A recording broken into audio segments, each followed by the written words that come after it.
என்கிட்ட diet plan எடுக்கிறவங்க ஒருத்தங்க ஆடியோ மெசேஜ் கொடுத்துருக்காங்க, கேளுங்களேன்.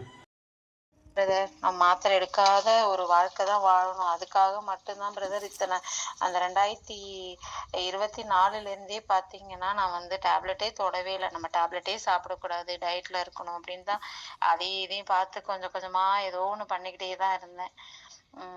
இனிமேவும் இப்போ உங்கள் ஃபுட்டு சாப்பிட்றதுனால, நீங்கள் சொல்கிற ஃபுட்டை சாப்பிட்றதுனால உடம்பே ஒரு ஆரோக்கியமாக இருக்க மாதிரி இருக்குது பிரதர். முன்னெல்லாம் ரொம்ப டயர்டாக இருக்கும், ஒரு வெயிட்டு அதான் ஒரு ஒரு ரொம்ப ஐயோ எனக்கு உள்ளெல்லாம் பார்ட்ஸ்லாம் வீணாக போயிடுச்சு போல், நம்ம அவ்வளோதான்.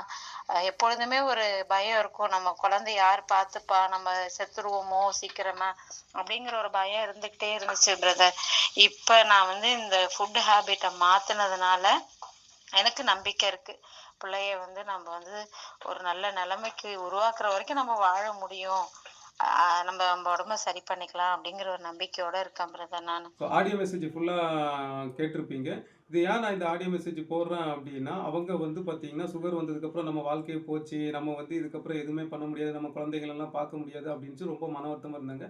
என்கிட்ட என்னோட வீடியோஸ் பார்த்துட்டு அப்புறம் என்கிட்ட டயட் பிளான் வந்ததுக்கப்புறம் இப்போ அவங்க சுகர் லெவலும் படிப்படியாக குறைஞ்சிட்டு, சுகர் லெவல் குறைஞ்சதுக்கப்புறம் அவங்க கன்சல்ட் பண்ண டாக்டர்கிட்ட போய் பேசி இப்போ ஒரு மாத்திரையிலேருந்து அரை மாத்திரைக்கு வந்திருக்காங்க.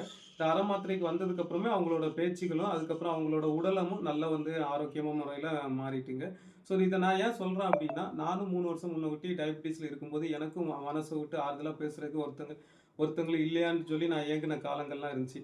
அப்படி ஏங்கின காலங்களெல்லாம் விட்டுட்டு அந்த சுகர்லேருந்து வெளியே வந்து இன்னைக்கு நான் வந்து ஒரு 150 பேர் இருக்கிற ஒரு வாட்ஸ்அப் குரூப்பை கிரியேட் பண்ணி அதில் உங்கள் டவுட்டுகளை எல்லாம் கேட்கறதுக்கான வாய்ப்பை வந்து நான் உருவாக்கி கொடுத்துருக்கேன். ஸோ இந்த விஷயத்தை நான் ஏன் ஷேர் பண்ணுறேன் அப்படின்னா, நீங்களும் என்னோட வாட்ஸ்அப் குரூப்பில் இணைஞ்சு அது மூலமாக நீங்களும் பயனடையணும் அப்படிங்கிறக்காக தான் இந்த விஷயத்தை வந்து நான் ஷேர் பண்ணுறேங்க. அதனால் ஸ்க்ரீனில் வந்து என்னோட நம்பர் கொடுக்குறேன். வாட்ஸ்அப்பில் இணையன்னா என்னோட நம்பர் காண்டாக்ட் பண்ணுங்கள். அப்படி இல்லைன்னா டேரெக்டாக இன்ஸ்டாகிராமில் வந்து மெசேஜ் பண்ணுங்கள். நான் வந்து வாட்ஸ்அப் குரூப்போட லிங்க்கை வந்து உங்களுக்கு அனுப்பி விடுறேன். இந்த குரூப்பில் வந்து இணையிறதுனால என்னென்னா, உங்களோட சந்தேகங்களை கேட்டுக்கலாம். அப்புறம் அந்த குரூப்பில் இருக்கிறவங்க, டயபெட்டிஸில் இருக்கிறவங்க டயட் பிளான் எடுக்கிறது எல்லாமே நாங்கள் ரெகுலராக போஸ்ட் பண்ணுவோம். அந்த விஷயங்கள் வந்து உங்களுக்கு கண்டிப்பாக யூஸ்ஃபுல்லாக இருக்கும். அதை தவிர உங்களுக்கு தனிப்பட்ட முறையில் எதுவும் காரணங்கள் தேவைப்பட்டுச்சுனாலும் குரூப்பில் வந்து நீங்கள் கேட்குறதுக்கான வசதிகள் வந்து நாங்கள் உருவாக்கி கொடுத்துருக்கோம். ஸோ இந்த வீடியோ பிடிச்சிருந்துச்சுன்னா மறக்காம நம்மளை ஃபாலோ பண்ணிடுங்க. முடிஞ்ச அளவு இந்த வீடியோ எவ்வளோ ஷேர் பண்ண முடியுமோ ஷேர் பண்ணிவிடுங்க. அப்புறம் வந்து கன்சல்டேஷன் எதுவும் வேணால் ஸ்க்ரீனில் என்னோட நம்பர் கொடுக்குறேன், கன்சல்டேஷனை புக் பண்ணிவிடுங்க. பாய்.